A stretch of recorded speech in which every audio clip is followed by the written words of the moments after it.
के इंतखाबात के हवाले से, क्योंकि खैबर पख्तूनख्वा के इंतखाबात जो हैं इस वक्त गालिबन कह सकते हैं कि जो जितना भी सियासी मंजरनामा है सभी को इंतज़ार था कि कब आया कि खैबर पख्तूनख्वा के जो सेनेट के इंतखाबात होते हैं। उसी पर बात करने के लिए हमारे साथ मौजूद हैं फ़ारूक शहबाज वड़ाई साहब।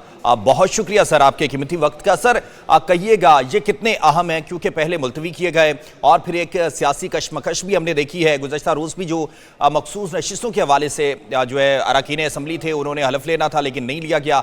तो आपको क्या लगता है कि खैबर पख्तूनख्वा की खासकर सियासी जो मंजरनामा है उसमें तब्दीली नज़र आती है अगर ये सेनेट इंतखाबात कामयाबी से मुनक़िद हो जाते हैं? जी बहुत शुक्रिया। जो आपने कहा कि सेनेट इंतखाबात अगर इस तरह से हो जाते हैं तो क्या उसके बाद कोई तब्दीली नज़र आती है, तो उसका जवाब तो है कि नो, ऐसी कोई तब्दीली नज़र नहीं आ रही। अलबत्ता ये ज़रूर हुआ कि ये सेनेट इंतखाबात की वजह से जो इख्तलाफात थे, पाकिस्तान तहरीक इंसाफ जो इस वक्त कहीं पे मजबूत है तो वो केपी में है, वहाँ पर वो गवर्नमेंट में है, वहाँ पर उनके पास मेजॉरिटी है।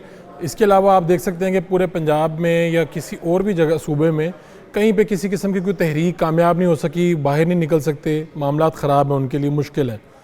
तो ऐसे मौके पे जब हम सारे कंसीडर ये कर रहे थे कि एक सूबा है, एक जगह है जहाँ पे जो मजबूत किला है पाकिस्तान तहरीक इंसाफ का, ऐसे में जब सेनेट इंतखाबात आए हैं तो वहाँ पे इख्तलाफात खुल के सामने आए हैं। और आप अगर आप देखें तो 5 लोग ऐसे थे जिनको आहिस्ता आहिस्ता विदड्रॉ की तरफ गए हैं। पार्टी के अंदर एक कम्युनिकेशन गैप मौजूद है और एक बहुत बड़ा आप कह सकते हैं ट्रस्ट डेफिसिट भी है। यानी अली अमीन गंडापुर जो लीड कर रहे हैं केपी को, वज़ीर आला हैं, इमरान खान की चॉइस हैं, लेकिन उस सब के बावजूद वहाँ पर इख्तलाफात जो हैं वो ज़ोरों पर हैं। अभी उन्होंने इतने दिनों की मेहनत के बाद, चीज़ें मैनेज करने के बाद बहुत से लोगों को मैनेज भी किया, विड्रॉ भी किया करवाया, लेकिन अभी भी एक उम्मीदवार अभी भी हैं जिनको यानी पार्टी कह रही है कि आप विड्रॉ करें, और वो बयानात क्या दे रहे हैं वो बड़े दिलचस्प हैं। उन्होंने कहा कि मैं इशराफिया से लड़ूंगा, मैं जो सियासी लीड है जो बंद कमरों में बैठ के फैसला करती है मैं उससे लड़ूंगा, मैं चाहे हार जाऊं मैं पीछे नहीं हटूंगा। तो वो क्या साबित करती है ये बात कि वो सियासी लीड किससे कह रहे हैं? गंडापुर साहब भी पिछले कई दिनों से बैठे हुए हैं, मामलात हल कर रहे हैं और कोशिश कर रहे हैं कि लोग इस तरह से मैनेज हो जाएं। और दूसरी जो एक इस सारे सेनेट इंतखाबात में पाकिस्तान तहरीक इंसाफ का तो जो भी अपने इख्तलाफात सामने आ रहे हैं, जो एक दिलचस्प बात है वो मैं आपके सामने रखना चाहता हूँ, पॉइंट है कि इन सारे कैंडिडेट्स में एक कैंडिडेट का नाम है तलहा महमूद। बड़े इंटरेस्टिंग आदमी हैं। कुछ माह पहले ये थे वहाँ पे JUI में, और केपी में इनके बड़े अच्छे ज़बरदस्त कारोबार हैं। अगर आपको कहीं एबटाबाद और उस साइड जाने का मौका मिले तो पहाड़ों तक पे इनके नाम लिखे होते हैं। अब ये पाकिस्तान पीपल्स पार्टी के उम्मीदवार के तौर पे सामने आए हैं सेनेट की नशिस्त के लिए केपी। और दिलचस्प बात यह है कि हुकूमत और अपोजिशन दोनों के कई मुश्तरका पैनल के आप ये कह लें कि हिस्सा हैं ये बुनियादी तौर पे पीपल्स पार्टी के उम्मीदवार हैं, लेकिन जिनको जो वोट चाहिए जीतने के लिए उसमें हुकूमत का वोट भी मिलेगा इन्हें और अपोजिशन का वोट भी मिलेगा। तो ये सोचना चाहिए कि जब एक कारकुन तहरीक इंसाफ का ये बात कर रहा है कि मैं इशराफिया से लड़ूंगा, तो इस वक्त इशराफिया ही वहाँ पे बैठ के फैसले कर रही है, चाहे वो तहरीक इंसाफ की इशराफिया हो, चाहे वो पीपल्स पार्टी की और चाहे वो नून की हो। कि दिलचस्प बात यह है कि ऐसा उम्मीदवार जो कुछ माह पहले JUI का रहनुमा था और अब वो पाकिस्तान पीपल्स पार्टी का रहनुमा। लेकिन फारूक ये भी बड़ा ज़रूरी है कि अगर फ़र्ज़ करें जिस तरह खुरम ज़ीशान मैदान में मौजूद हैं और PTI नशिस्त जो है जिस तरीके से पहले चले फार्मूला 5-6 का है, तो अगर अपोजिशन एक नशिस्त आगे ले जाती है, जो अरकान असम्बली हैं जिन्होंने वोट कास्ट करना है वो भी तज़ब्ज़ुब का शिकार हैं, तो फिर आपको लगता है कि जो मुस्तक़बिल की सियासत है PTI की खैबर पख्तूनख्वा के अंदर उस पर भी सवालिया निशान उठेगा? और उसके साथ साथ जो वज़ीर आला केपी हैं अली अमीन गंडापुर की, उसके हवाले से भी क्योंकि उनको हटाने की भी बातें की जाती हैं।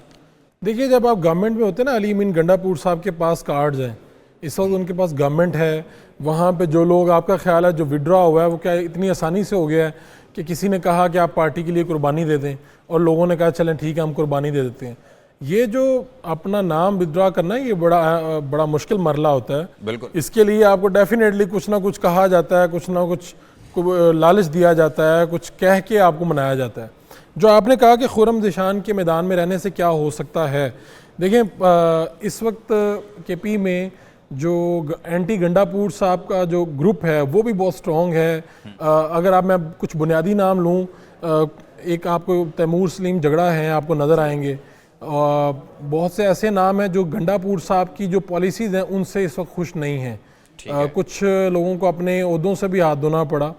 तो इस वक्त ये जो अब खुर्रम साहब के मैदान में होने की वजह से हो सकता है, लेकिन वैसे मुझे जो पता चला है, जो मेरी इतलात है कि ये पैनल वाइज इसकी मनसूबाबंदी की जाती है कि इतने लोग इस उम्मीदवार को वोट डालेंगे। तो जो बागी ग्रुप है उनको उस पैनल में शामिल किया गया है जो मुराद सईद को वोट करेंगे।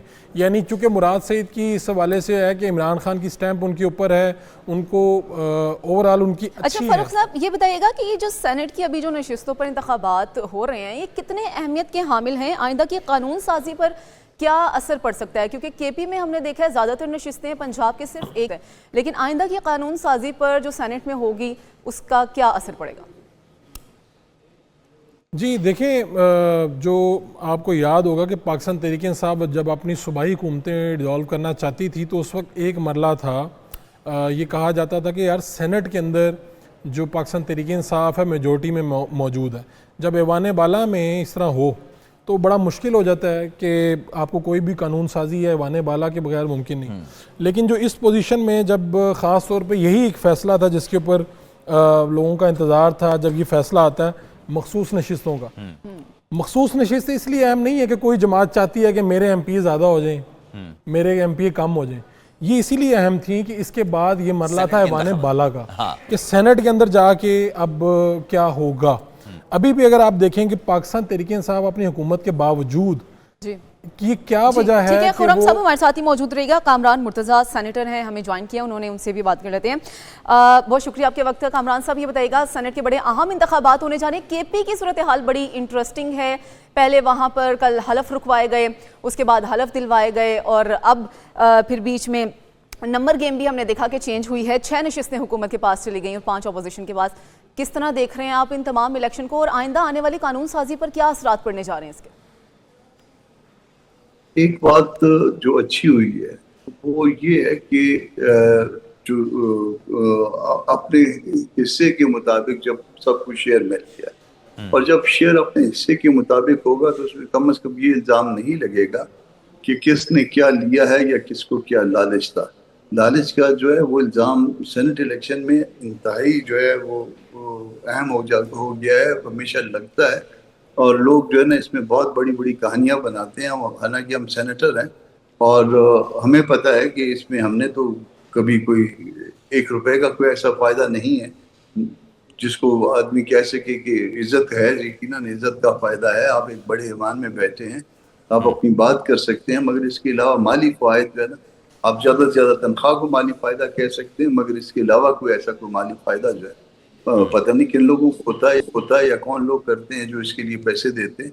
सबसे बड़ी बात यह कि इल्जामात से निकल आए, फिर जिस चीज का जो हिस्सा था वो उन्होंने तय कर लिया और तय हो गया। जब तय हो जाए ऐसी बातें तो फिर मेरा ख्याल है कि इसके ऊपर ज्यादा तनकीद नहीं करनी चाहिए। इख्तिलाफ राय रहता है कि फलां कैंडिडेट होना था, फलां कैंडिडेट होना चाहिए था, फलां को नहीं होना चाहिए था, वो पैसे वाला आ गया, वो बगैर पैसे वाला रह गया। ये सारी बातें होती भी हैं, चलती भी हैं, मगर बहरहाल जो है ना अगर ये खुशबू से मरला निकल जाए तो ठीक होता है। इसमें जो मेन चीज है कि बावजूद यहाँ पे 6 और 5 यानी ज्यादा अक्सरियत जो है वो गवर्नमेंट की है यानी PTI की है, मगर वो जो है ना वो जो कॉम्पोजिशन है सेनेट में वो डिस्टर्ब नहीं हो रही है। सिर्फ अगर कोई डिस्टर्ब कर सकता है तो JUI कर सकती है और वो JUI जो है वो फिर उसके पास जो है ना वो बैलेंस ऑफ पावर अभी भी मतलब बहुत छोटा मतलब आप उसका मगर बैलेंस ऑफ पावर JUI के पास ही रहेगा इस वक्त। ठीक है सर, हमारे साथ ही रहिएगा क्योंकि अभी वक्त है एक ब्रेक का और